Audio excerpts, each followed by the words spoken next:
Hello friends, कैसे आप सब। तो दोस्तों, आज की इस वीडियो में मैं आप लोगों को वृद्धि और विकास से संबंधित पहले कुछ इंपॉर्टेंट पॉइंट्स क्लियर करने वाला हूं एंड देन दोस्तों उसके बाद मैं आप लोगों को कुछ एमसीक्यू क्वेश्चन भी बताने वाला हूं जो अब तक का आप लोग का मोस्ट रिपीटेड क्वेश्चन होंगे। तो दोस्तों, अगर आप लोग इस चैनल पर पहली बार जुड़े हैं तो इस चैनल को एक सब्सक्राइब जरूर से जरूर कर दीजिएगा, क्योंकि यहाँ से दोस्तों आप लोग का सीटेट का जो पेपर है वो 100% निकल जाएगा अगर दोस्तों आप लोग ज़्यादा प्रैक्टिस पर ध्यान दे तो। ठीक है, तो चलिए नंबर 1 पॉइंट देखते हैं दोस्तों वृद्धि का, कि वृद्धि का जो स्वरूप होता है वो कैसे होते हैं। एक्सटर्नल होता है, यानी जिसको हिंदी में कह सकते हैं कि बाह्य होता है, यानी यह बाहरी रूप से दिखाई देता है। ठीक है, दूसरा नंबर पॉइंट में क्या दिया हुआ है कि वृद्धि जो है कुछ समय के बाद वह स्टॉप हो जाता है, यानी रुक जाता है। जैसे शरीर की लंबाई का बढ़ना क्या होता है दोस्तों, एक स्टेप के बाद वह रुक जाता है। और भी उदाहरण हो गया, जैसे शरीर में मोटापा का बढ़ना, लेकिन एक स्टेप के बाद क्या होता है, वो भी रुक जाता है। तीसरा नंबर पॉइंट में क्या दिया हुआ है कि वृद्धि जो है दोस्तों क्रम के अनुसार नहीं चलती है। इसका मतलब यह है कि वृद्धि एक रेगुलर पैटर्न में नहीं चलती है। जैसे क्या होता है कि कभी लंबाई में बढ़ोतरी होती है और कभी दोस्तों भार में बढ़ोतरी होता है। तो ये सब पॉइंट्स दोस्तों आप लोग के वृद्धि में देखने मिल रहा है अभी तक। उसके बाद चौथा नंबर पॉइंट में दिया हुआ है कि वृद्धि जो है तो होता है दोस्तों आप लोग का दिशाहीन होता है, यानी इसका कोई रेगुलर दिशा नहीं होता है, डायरेक्शन नहीं होता है। चलिए 5 नंबर पॉइंट्स को देखेंगे कि वृद्धि को हम क्या नहीं कर सकते दोस्तों, माप सकते हैं। ठीक है, वृद्धि को हम क्या कर सकते हैं, माप सकते हैं। जैसे अपने भार और लंबाई को नाप सकते हैं। सही बात है, जैसे हम अपने भार को भी नाप सकते हैं और लंबाई को भी नाप सकते हैं। 6 नंबर पॉइंट में दिया हुआ है कि वृद्धि केवल परिणात्मक होती है ना। वृद्धि केवल कैसे होती है दोस्तों, परिणात्मक होती है। उसके बाद क्या है 7 नंबर पॉइंट में कि वृद्धि कोशिका पर आधारित होती है। बहुत सारी कोशिका शरीर का निर्माण करती है। चलिए आगे का पॉइंट देखेंगे।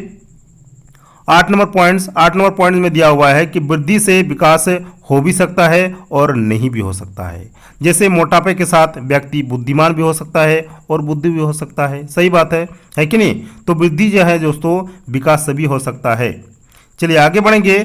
नंबर यहाँ पर नंबर दिया हुआ है 1 नंबर विकास का। विकास से क्या संबंधित है कि यह आंतरिक और बाह्य दोनों हो सकता है।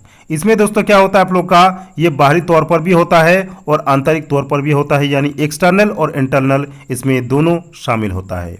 ठीक है, यहाँ पर क्या दिया हुआ दोस्तों कि जैसे भाषा ज्ञान और मस्तिष्क है ना, इसमें दोनों का विकास होता है। भाषा का ज्ञान भी विकास होता है और मस्तिष्क का भी विकास होता है।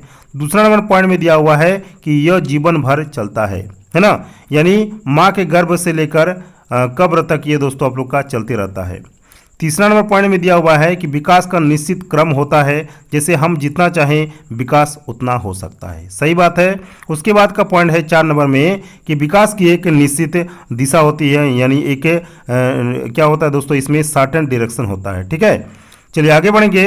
नंबर 5 में आप लोग का दिया हुआ है कि विकास का मापन नहीं कर सकते हैं। जैसे मानसिक विकास को कोई नहीं माप सकते। सही बात है। उसके बाद 6 नंबर पॉइंट में दिया हुआ है कि विकास जो होता है परिमाणात्मक और गुणात्मक दोनों हो सकता है।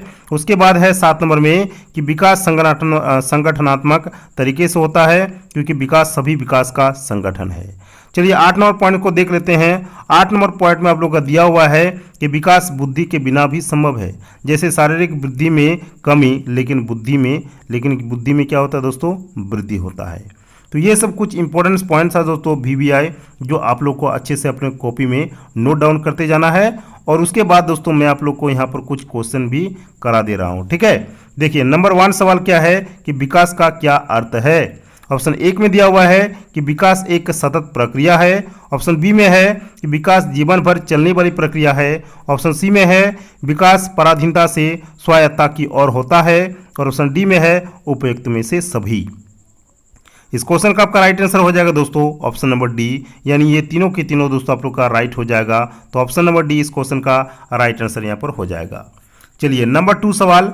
नंबर 2 में आप लोग का सवाल है कि क्या विकास के अंतर्गत वृद्धि और परिपक्वता समाहित है, यानी सम्मिलित है। नहीं, हाँ, वृद्धि ही विकास है या परिपक्वता ही वृद्धि है। तो इस क्वेश्चन का आपका राइट आंसर हो जाएगा दोस्तों कि हाँ, विकास के अंतर्गत वृद्धि और परिपक्वता दोनों दोस्तों क्या होता है, सम्मिलित होता है, यानी समाहित है। आगे बढ़ेंगे नंबर 3 सवाल की ओर। नंबर 3 में सवाल है आप लोग का कि मानव विकास कैसे होता है। मात्रात्मक होता है, गुणात्मक होता है, दोनों होता है या दोनों नहीं होता है। तो दोस्तों अभी आप लोग पॉइंट्स देखें कि मानव का विकास जो होता है वो आप लोग का मात्रात्मक भी होता है और गुणात्मक भी होता है। यानी इस क्वेश्चन का राइट आंसर हो जाएगा दोस्तों आप लोग का ऑप्शन नंबर सी। ठीक है, चलिए आगे बढ़ेंगे नंबर 4 सवाल की ओर। नंबर 4 में सवाल है कि विकास कब से शुरू होता है, शैशवावस्था से, बाल्यावस्था से, प्रसव पूर्वावस्था से या किशोरावस्था से। इस क्वेश्चन का आपका राइट आंसर हो जाएगा दोस्तों, विकास शुरू होता है आप लोग का प्रसव पूर्व अवस्था से ही। ठीक है, तो ऑप्शन नंबर सी इस क्वेश्चन का राइट आंसर यहाँ पर हो जाएगा।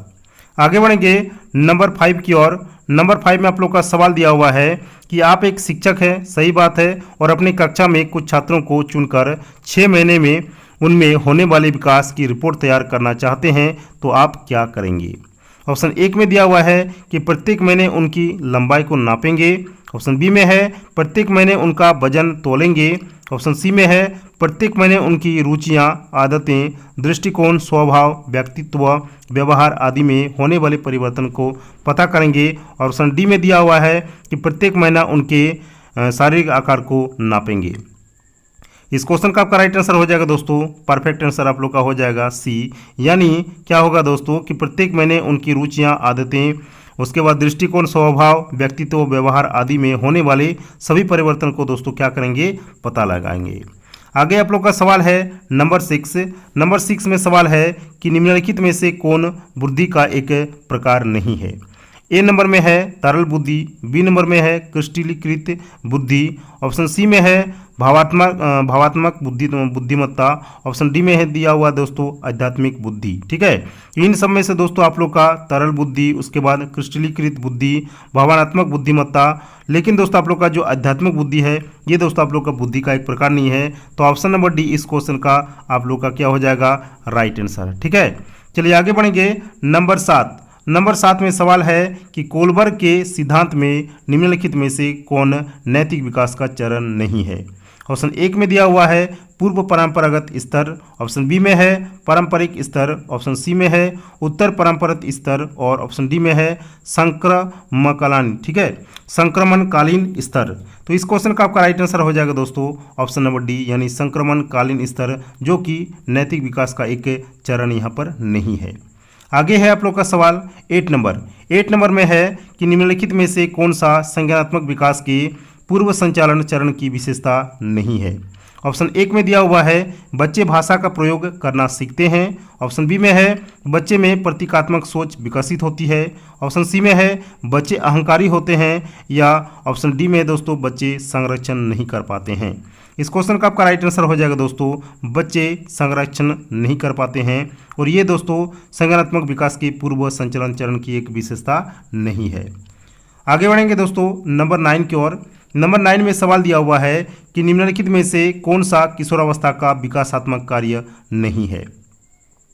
ऑप्शन 1 में है पहचान की भावना विकसित करना, ऑप्शन बी में है आत्मीयता की भावना विकसित करना, ऑप्शन सी में है स्वतंत्रता की भावना का विकास करना और ऑप्शन डी में है नैतिकता की भावना का विकास करना।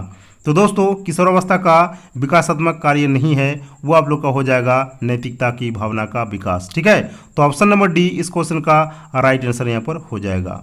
आगे बढ़ेंगे नंबर 10 सवाल की ओर, और नंबर 10 ही हमारा दोस्तों लास्ट सवाल है।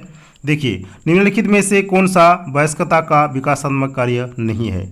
इसमें दोस्तों इसमें क्या हुआ है कि ज़्यादातर इसमें नेगेटिव सवाल को मैंने लिए हैं, क्योंकि दोस्तों यही सब जो क्वेश्चन है आप लोग को कन्फ्यूज करा सकते हैं आपके एग्जाम में। ठीक है, तो ऑप्शन में दिया हुआ है करियर स्थापित करना, ऑप्शन बी में है अंतरंग संबंधों का विकास करना, ऑप्शन सी में है परिवार का पालन पोषण करना और ऑप्शन डी में है दोस्तों बूढ़े माता पिता की देखभाल।